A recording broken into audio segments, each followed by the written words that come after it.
as we look around the world, don't we need to be acting strategically to make sure that not only do we deal with North Korea, but we also handle whatever's coming our way on the Iran front?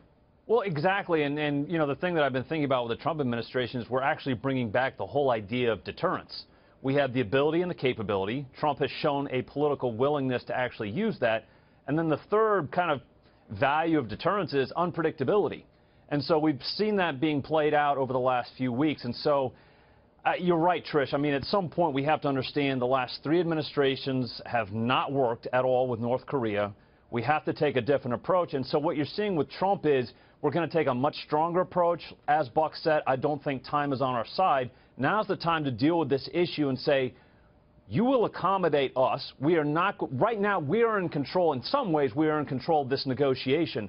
As Buck said, if we don't negotiate now to get what we want, which is taking away the nuclear capabilities of North Korea, we might find ourselves in a very bad place a few years from now where we are really not in the driver's seat. So this is why I appreciate what Trump's doing. Again, we're seeing this as Trump supporters as being one of those things where this isn't about nation building. This isn't about going in regime change. This is about taking a strong stance again on the international stage saying you will accommodate our interests, and our interests include North Korea not having nuclear capabilities that could strike against us on our mainland. And again, I just want to reiterate for the viewers, we watch here right now the Dow. Let's take a look here. You can see it's up nearly 140 points, near the highs of the session. So investors are responding positively to this new era of let's move, let's do something, forget the strategic patience, wait and see.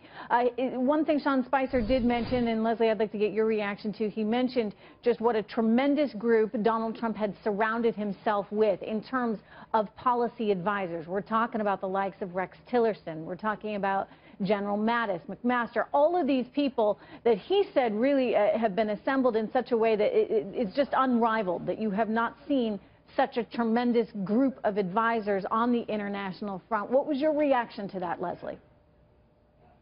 Well, first of all, I am not a Trump supporter. I'm not a Rex Tillerson supporter. That's why I'm asking. I have always liked I have always liked McMaster's, though.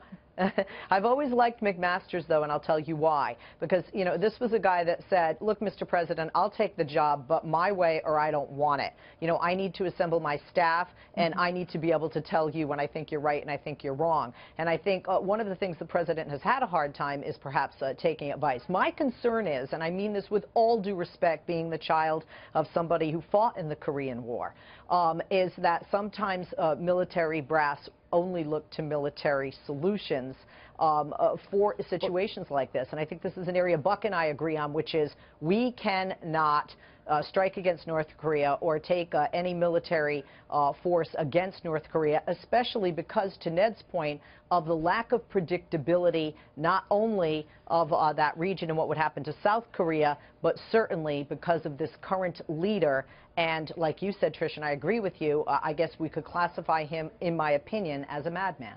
Mattis and McMaster are the two people that, with this administration, even people who are very critical of Trump across the board, they will say that these are two of the military minds that are beyond reproach, two of the top picks that you could possibly come up with in the field. So I do think that that will factor in pretty heavily to all of his North Korea policy going forward. I think that he's got two of the best in the game, and he knows that, and he's going to listen to them. He's also putting a lot of trust in his military. I mean, when you think of what just happened in Afghanistan there, Ned Ryan, he's making it clear that if the military sees an opportunity and it's right, we go ahead and take it. Well, and that's what a good leader and a good CEO does. He hires the right people, if you will, and then delegates to them, saying, within the parameters of my priorities and my policies, I'm going to give you certain leeway to be able to perform your duties. And, you know, Mattis, McMaster, they have dozens, decades of experience in doing these things. So he said, I have delegated to you the ability to do this. But going back to what Leslie said, we have tried strategic patience. We have tried essentially bribing North Korea with oil and food. Yeah. And again, what has their response been? We will continue to build out our nuclear capabilities. And so with Trump and McMaster and Mattis, we're saying we're going to try a little bit of a different approach and start to screw down a little bit more and put pressure on and say, we're not going to go down this path. We certainly hope so. Thank you so much. Leslie, Buck, Ned, good to have all you guys here.